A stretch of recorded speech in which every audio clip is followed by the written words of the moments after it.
Okay, so we're back with part two of our conversation with Sam Adler-Bell, co-host of the Know Your Enemy podcast and author for various publications, I'll say of the left, Sam, if that's all right, on matters political and policy, and sometimes touching on or even about philanthropy. So if we can make you work for free, although we'll get you a Giving Review mug, Sam, but if we can make you work for the Giving Review mug, what is the current state of conservatism in general, and then conservative philanthropy in particular after that? Oh boy. Just a little question. I think the state of conservatism, I'll just say from my standpoint, is it seems to be in a moment of profound flux. Which being outside of it is very fascinating. I mean, I think there's a great amount of intellectual ferment on the right, which is more interesting than everyone sort of agreeing with each other. I mean, there's a great deal of disagreement. They're the old disagreements, they're the disagreements between traditionalists and libertarians, between free marketeers and people who think that the market isn't moral or can't be reduced to, or that morality can't be reduced to the market. They're the disagreements that have always existed between different factions in the right. They're between isolationists and sort of more muscular peace through strength style conservatives. They're the old disagreements, but they're back, and they're really they're being argued in the open in a really interesting way. I think you can't deny that Trump contributed to breaking some of those orthodoxies loose and creating these battle lines. I don't know. I mean, I find that all very interesting. And so and how about the donor class, the conservative donor class? If you can fit them within, they inform, exacerbate, were they caught flat-footed by the rise of? Well, clearly they were caught flat-footed by the rise of Trump. I know you agree with that, that in a way, Trump had neither the backing of nor was sort of informed by Conservative Inc. He sort of in some ways ran against Conservative Inc. and he beat them at their own game. There's no question about it. I mean, I remember watching the debates in 2015 and 2016 and finding it actually thrilling. I'm sure you found it maybe more concerning. I mean, I found it concerning too, of course, but it was sort of like the fact that it was like he was speaking a different language, that he respected none of the shibboleths of conservative orthodoxy. And so he was able to say things like, the war on terror was a disaster, and so on and so on. And I think that, so conservative philanthropy has been sort of catching up. I mean, it's interesting, like we think about the Great National Review, the purple cover against Trump, and everybody points out that, or it could be pointed out that a lot of the people who wrote for that were very representative of Conservative Inc. That they were people who had probably gotten funding from a lot of these conservative philanthropic organizations. That was the voice of Conservative Inc. saying no. And then, of course, everybody points out that nobody listened and Trump won anyway. But what you have to remember is that, or what you must know, is that the majority, probably super majority of the people who contributed to that issue have come around either to an anti-Trump position or to full-on pro-Trump. And I think that is representative of this, the sort of catching up that Conservative Inc. has tried to do to Trumpism and to the sort of populist and more heterodox conservatism that he represents. Mm-hmm. What would you say if you had a beer with somebody who I'm going to throw out as a hypothetical, he or she is not a hypothetical, who voted for Sanders in the Wisconsin primary in 2016, but Trump in the general. Oh That yeah. exists, and by the way, might have been what pushed the Pla- most plausibly. in this state. Yeah. I'm in Wisconsin. What do you? By the way, they don't subscribe to National Review. He or she. I'm saying that. I'm asserting that, but okay, plausibly, I think. Yeah. Can you get them to subscribe to Dissent, or what do you? What are we to make of that person? Oh yeah. I mean, I know people like that. Yeah. Uh, I don't think it's very complicated. It's Sanders. Sanders and Trump were sort of analogs on the opposite sides of the party, which is basically they represented the anti-establishment, the kind of looked over voter within the coalition, and people who just felt like, I mean, what sort of loyalty do I have to this political consensus when it's worked out so poorly for me this whole time? So the argument that Trump is going to blow everything up and is such a danger to the way things have been is not a concern to a person who just feels like, well, it's kind of been pretty bad the way things have gone. And the same thing with Sanders. I mean, the arguments against Sanders from the center of the Democratic Party were, he's a dangerous radical who doesn't respect the norms of the party, the norms of the country, and people who were not benefiting from those norms as they existed were like, well, I don't care, I'm going to vote for him anyway. I think also, Trump and Sanders is a very sort of plain spoken. He doesn't, the whole, like if the flip side of conservative Inc. is sort of the nonprofit left, and the sort of often alienating forms of speech and ways of talking about ideas that are kind of abstract and confusing or very academic. Sanders doesn't do any of that. He didn't do it. And so I think that was attractive to people who voted for Sanders too. So yeah, I mean, I don't think that it was I think if you voted for Sanders because you hoped that, there would be a little bit more support for the American worker in American politics, then it wasn't I don't think it was necessarily rational to vote for Trump, just because ultimately, though we didn't know this at the time, ultimately Trump, with the exception of a few trade policies, more or less governed in line with the Reaganite consensus. He did a big tax cut. That was basically the whole thing. Nonetheless, I totally understand as on an emotional, affective, and even at the time, political level, why you would vote for Sanders and then vote for Trump. I mean, Trump also, most people rated Trump the most moderate candidate. If you look at polling, they didn't think he wasn't perceived by voters as a candidate of the far right. He was perceived as a sort of heterodox moderate because we forget, but in 2016, he ran and said, we're not going to cut Social Security. We're not going to cut Medicare.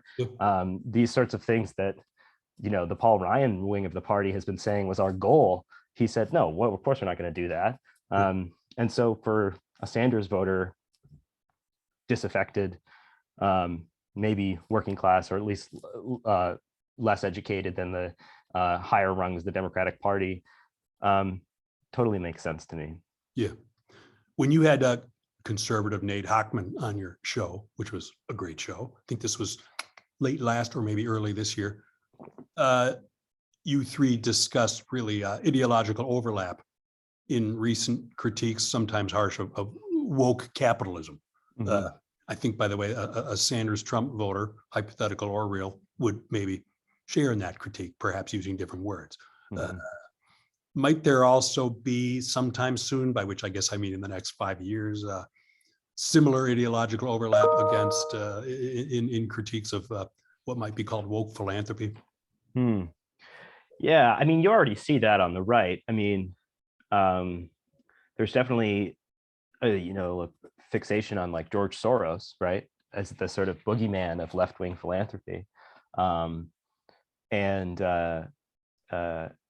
I think on the left, on the left, there's always been anxiety about donors.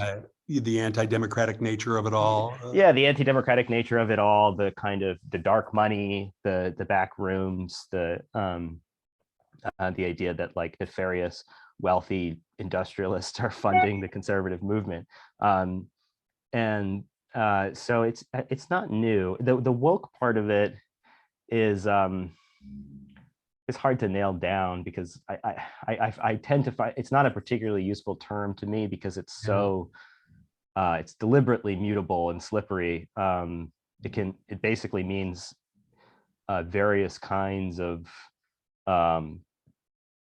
political idioms and affects that I dislike. Certainly there's I think an association with, like I mentioned earlier, the sort of nonprofit left, which is overly professionalized, that go to the same wealthy universities and then end up with a bunch of people speaking the same language that is alienating to the base Democratic voter, not to mention a Republican voter. And so I think there's a backlash to that in the Democratic Party too. Yeah. But I don't know if that translates into like a hostility to philanthropy as such. I mean, there's a left critique of philanthropy.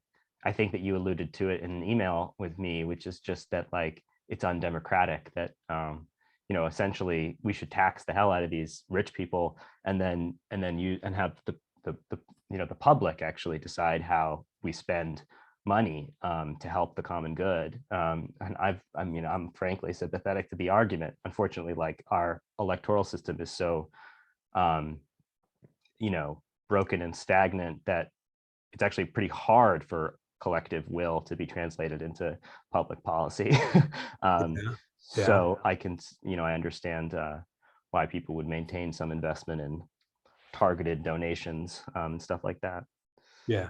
Well, do you think there could be any ideological overlap in anything anymore, or are there too many people who consider each other enemies? Larger version of the same question, but no, I think for sure.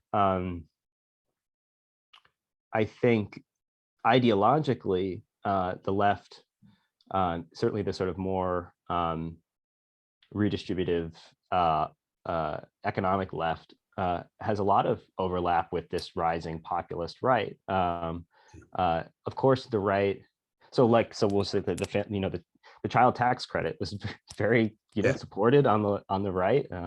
Certainly the sort of more populist right, and sort of universally supported in the Democratic Party.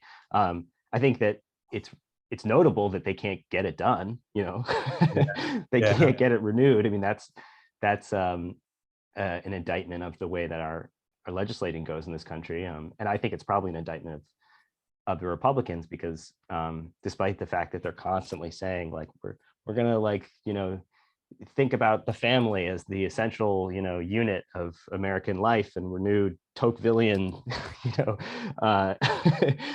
first principles, they can't just get together to pass this to do the family the child tax credit.